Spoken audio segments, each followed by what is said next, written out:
This is DW News live from Berlin. A US jury convicts Derek Chauvin of murder and manslaughter. The former police officer is found guilty for killing George Floyd. The US president hails the verdict a step forward in the fight against systemic racism. We'll get an update from Minneapolis.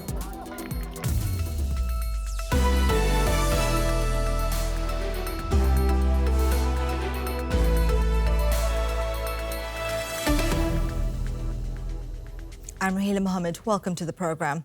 A Minneapolis jury has found former police officer Derek Chauvin guilty of murder and manslaughter in the death of George Floyd.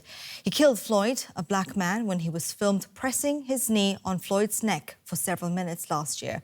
The murder sparked global outrage and protests against racism and police brutality. Chauvin will be sentenced at a later date. He could face up to 40 years in prison. Well, here's the moment the judge read out the verdict in court. We, the jury, in the above entitled matter as to count 1, unintentional second-degree murder while committing a felony, find the defendant guilty. Verdict count 2. We, the jury, in the above entitled matter as to count 2, third-degree murder, perpetrating an eminently dangerous act, find the defendant guilty. Verdict count 3. We, the jury, in the above entitled matter as to count 3, second-degree manslaughter, culpable negligence, creating an unreasonable risk, find the defendant guilty. Well, the guilty verdict came at the end of a tense 3-week trial. People waiting outside the courtroom say they're relieved to see justice.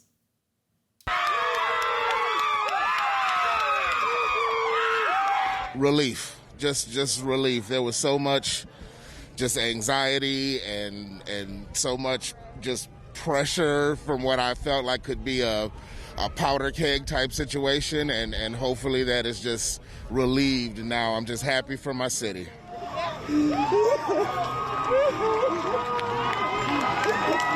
Overwhelmed, I'm grateful, I'm relieved, so I feel grounded, I can feel my feet on the concrete. I'm super grateful that this is the verdict and that we can now move to the next case with joy and hope and optimism and strength. US President Joe Biden called the verdict a rare success on delivering basic accountability for black victims of police brutality. He also said that more needs to be done to confront racism in law enforcement. No one should be above the law. And today's verdict sends that message. But it's not enough. We can't stop here. In order to deliver real change and reform, we can and we must do more to reduce the likelihood that tragedies like this will ever happen and occur again. To ensure that black and brown people, or anyone, so they don't fear the interactions with law enforcement, that they don't have to wake up knowing that they can lose their very life in the course of just living their life. They don't have to worry about whether their sons or daughters will come home after a grocery store run, or just walking down the street, or driving their car, or playing in the park, or just sleeping at home. And this takes acknowledging and confronting head-on systemic racism and the racial disparities that exist in policing and in our criminal justice system more broadly. Well, let's go live to Minneapolis and speak to DW correspondent Stefan Simons, who's at the area known as George Floyd Square. Stefan, what are people telling you?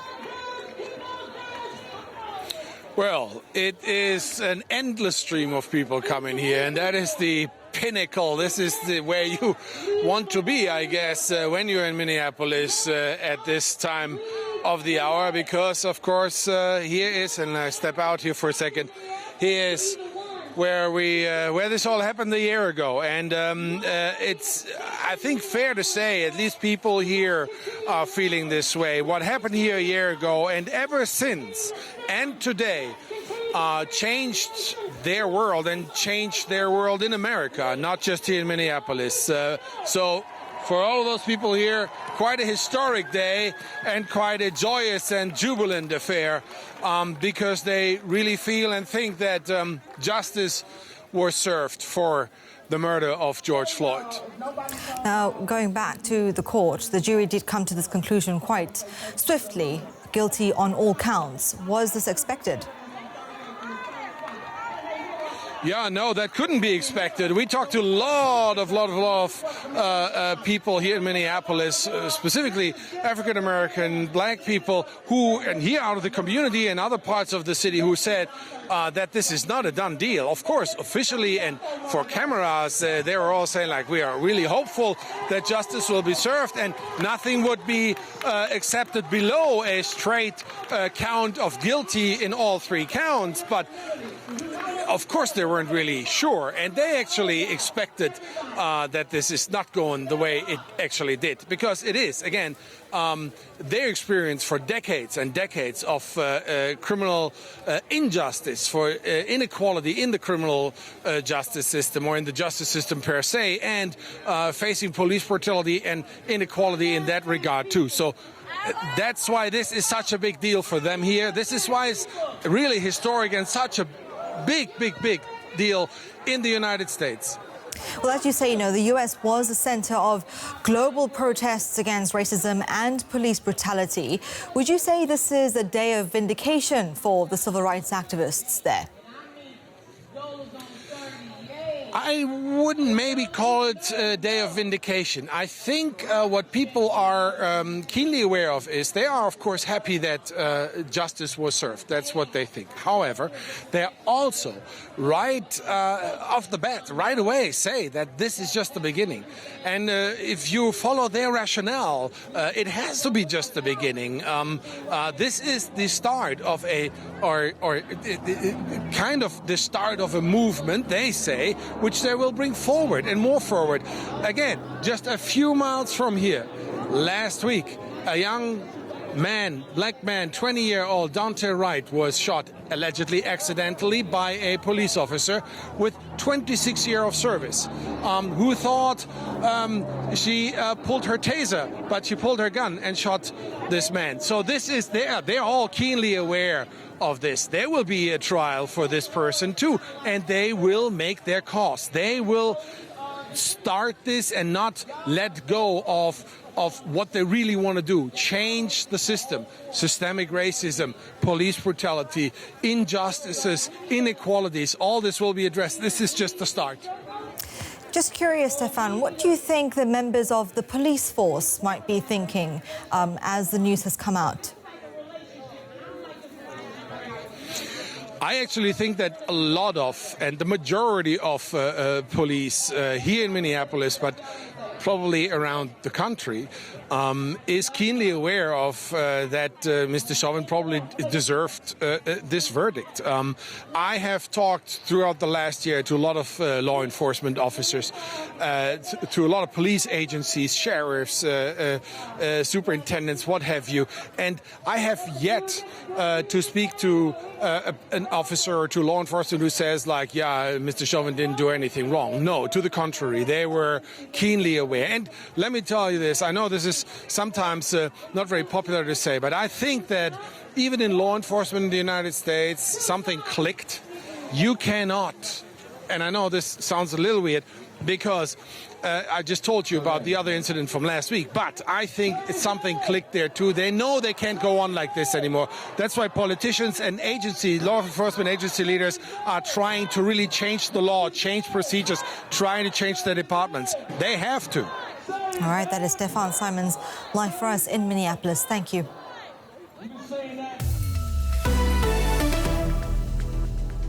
Let's take a look at other stories making headlines around the world. At least 5 people have been injured in a suicide bombing in Afghanistan's capital. An Interior Ministry spokesman says civilians and security personnel were among the wounded. No one has yet claimed responsibility for the attack. Ukraine's leader has challenged Russian President Vladimir Putin to meet him in Ukraine's war-torn east to discuss ending the conflict there. Vladimir Zelensky has urged Western countries to also support Kiev in its standoff with Russia. The EU's medical regulator has backed the Johnson & Johnson COVID-19 vaccine despite a possible link to blood clots. Last week, the company stopped its rollout over concerns of rare but potentially deadly clots. The EMA says the benefits outweigh the risks, but that a warning should be added to vaccine labels. The European Medical Agency has given Johnson & Johnson's one-shot COVID-19 vaccine the green light, despite finding a possible link to rare blood clots.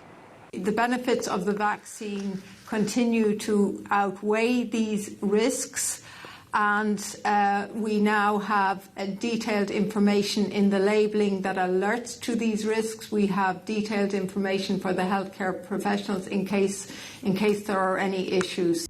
The EU paused its rollout of the Johnson & Johnson vaccine last week before any shots were administered, following reports of blood clot cases in the US. Of the 7 million people vaccinated with J&J in the US, 8 developed the rare blood clots, including one who later died. On Tuesday, the EMA said the cases were similar to those seen in their review of AstraZeneca. The reported cases occurred mostly in women under 60 years and within the first 3 weeks after the vaccination. At this moment, it's not possible to identify clear risk factors for the occurrence of these very rare events, such as gender or age. The most plausible hypothesis, as we have seen with the AstraZeneca vaccine, is an immune response that leads to a condition similar to a typical heparin-induced thrombocytopenia. The EMA says the blood clots should now be listed as a very rare side effect of Johnson & Johnson's vaccine. The company immediately announced it would revise its label as requested and resume vaccine shipments to the EU, Norway and Iceland. The US is expected to announce its decision on the single-shot vaccine by Friday.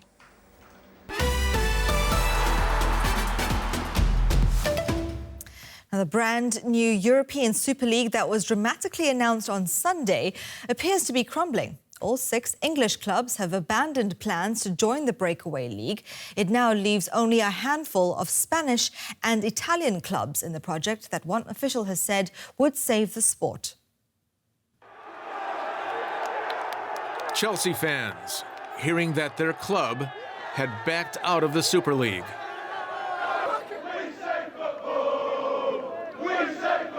Many would agree with the "We saved football" chant.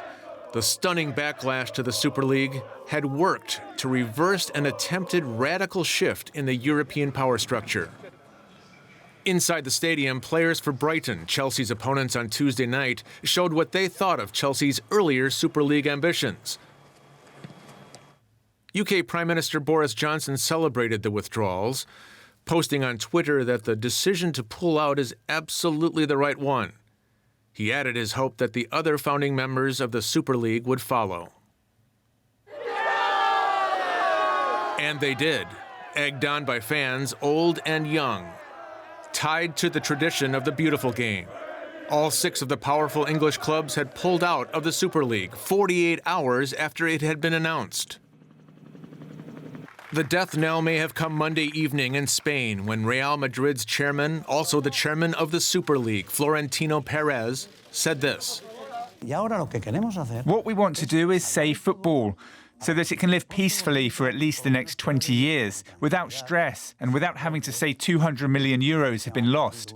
The situation is very dramatic. We are the future of this game, this younger audience, and people like my dad and people that come before me have done a great job to get it in position that it is. But Perez, this absolute dinosaur, thinks that he can speak on my behalf. Super League clubs learning a lesson that it's never a good look to have fans, coaches, and players rooting against club bosses and owners. Well, here's a reminder of our top story. Former Minneapolis Police officer Derek Chauvin is found guilty of murder and manslaughter in the death of George Floyd. Chauvin is expected to be sentenced in 8 weeks. Well, that's it. You are up to date. Up next is our show called Eco Africa. You can also find much more news, analysis or video on our website. That's dw.com. I'm Raheela Mahomed. Thank you very much indeed for watching. We'll see you soon. Take care. Bye-bye.